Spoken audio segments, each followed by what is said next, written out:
Hello বন্ধুরা, কেমন আছেন? আপনারা দেখছেন নতুন একটা ভিডিও নিয়ে হাজির হলাম।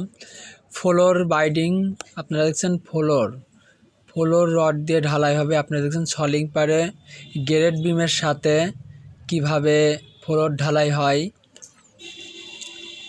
এটা আহামরি বড় কোনো বিল্ডিং না, কিন্তু বিল্ডিংটা কিভাবে মজবুত করে করা হচ্ছে আপনারা দেখতে পাচ্ছেন।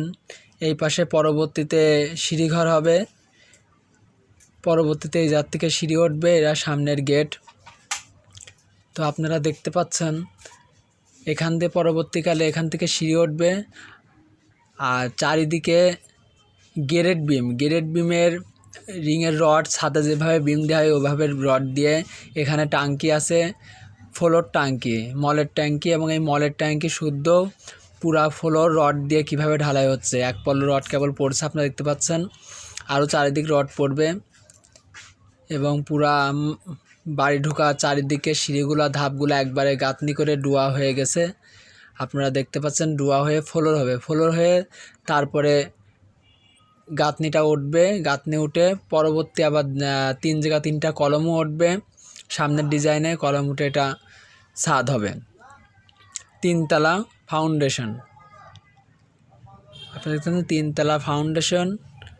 এটা চিটাগাং বন্দর, যেখানে পাহাড়ের অনেক প্রবল ঝড়, অনেক পাহাড় ধসের ঘটনা ঘটে, যার জন্যে নিচের থেকে ব্যাচ দিয়ে গ্রেড বিম করে জায়গায় জায়গায় কলম।